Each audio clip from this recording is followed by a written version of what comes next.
By early 1933, the Great Depression had pushed the American people to the limit of what they could take.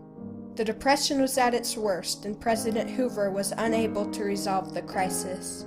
So when Franklin Roosevelt, in his first inaugural address, pledged to take action and action now, the American people saw it as a promise not only of federal aid, but of leadership. This historic speech would mark the beginning of a new age in American history. Franklin Roosevelt's strong leadership guided the nation through two of the greatest crises in American history. He revolutionized American politics by redefining the role of government and reforming economic and foreign policy. His legacy continues to impact us, and although many of his policies are still vehemently debated, it is, for a large part, positive.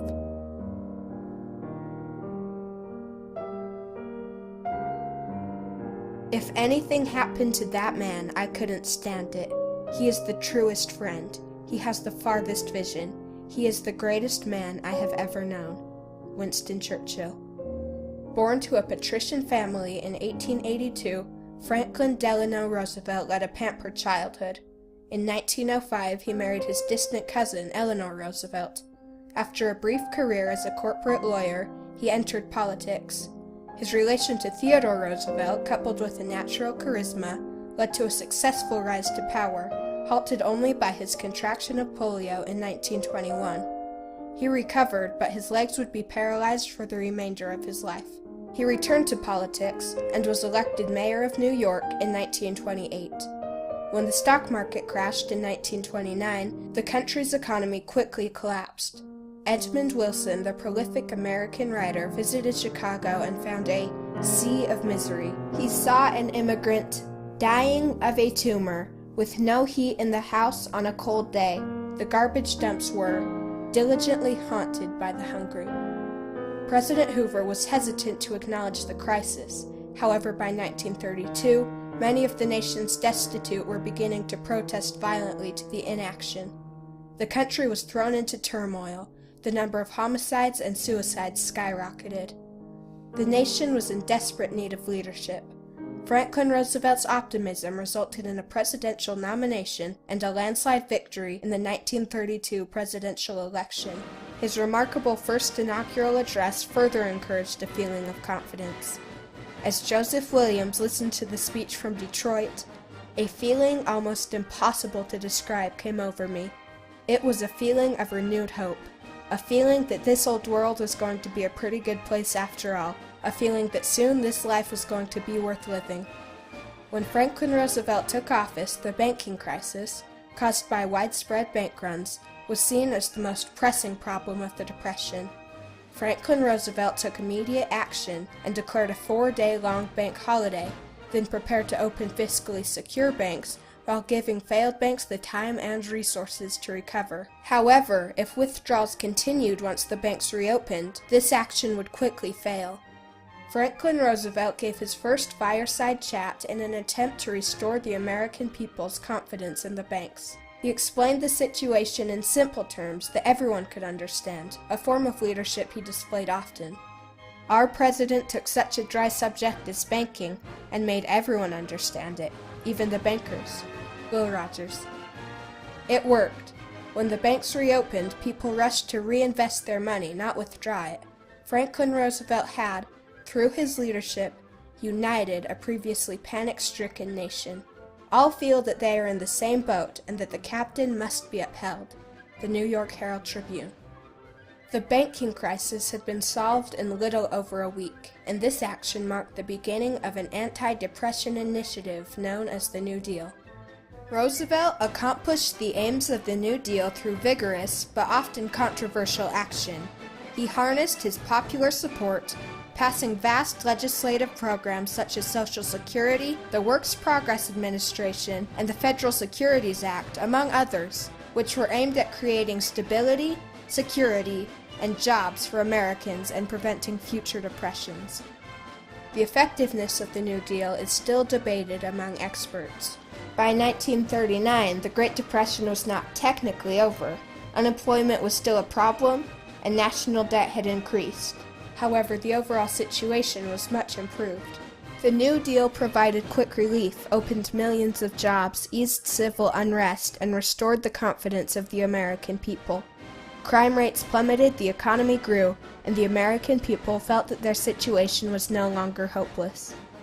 Franklin Roosevelt's swift action and compassionate leadership had unified a previously desperate nation.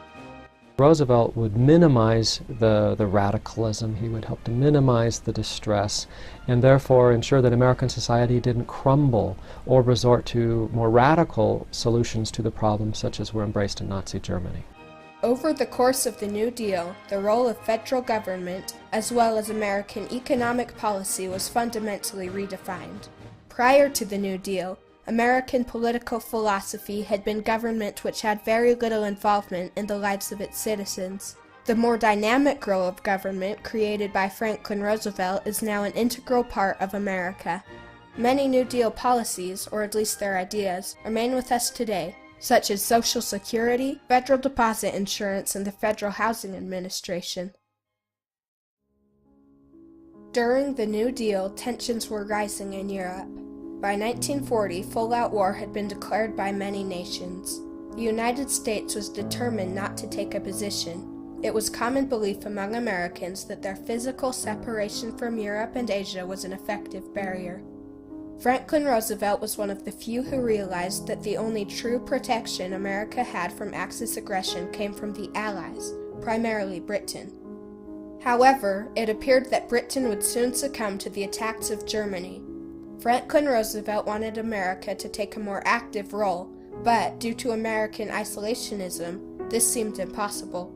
Franklin Roosevelt needed the support of the American people to take any direct action, and he once again talked to them honestly about the situation in a fireside chat. Frankly and definitely, there is danger ahead, danger against which we must prepare. But we well know that we cannot escape danger or the fear of danger by crawling into bed and pulling the covers over our heads. Franklin Roosevelt's principles of foreign policy, although opposed by some minorities, soon gained the general support of the American people, and the United States became involved in the war. Before World War II, America was, in many ways, a nation unprepared for war and vulnerable to attack. Franklin Roosevelt's enduring foreign policy ideals of aiding other nations have helped to change America into a global leader. By the end of Roosevelt's life and his presidency, most Americans are willing to embrace a position of global leadership and are comfortable with a new international role. The economic and regulatory reforms of the New Deal, together with dramatic change in foreign policy, have completely transformed America. This is Franklin Roosevelt's true legacy. Roosevelt was perhaps one of the most important statesmen in the 20th century and one of the most important American presidents. But I think in many respects, not only was he essential at a domestic level, but his global role in the Second World War is one that helps to create the modern world to a great degree. As the world mourned Franklin Roosevelt's death on April 12, 1945, his true leadership had never been more clear. He had taken a nation in all-encompassing despair and led them cheerfully through two great crises. The American people trusted him and supported him in nearly all his efforts. They had come to feel an almost personal bond with their president. In the words of Bill Livingstone, an American prisoner of war being marched through the German countryside at the time of Roosevelt's death, "At noon we came to a halt. Two men walked up a low hill. One was carrying a trumpet. The other was an officer, and he said in a voice loud enough for all to hear, 'I have been told that President Roosevelt died yesterday, April the 12th. The sergeant will play taps now, then we will have a few moments of silence.' The sergeant raised his horn on that gray-green midday and played the saddest song of remorse I've ever heard. When the sergeant finished playing taps, we all stood silently, with our heads bowed, and I heard the unabashed weeping of a soldier somewhere among us. Then we marched on." And Franklin Roosevelt's legacy, one of action and high ideals, a legacy that has made America a global leader, marches on.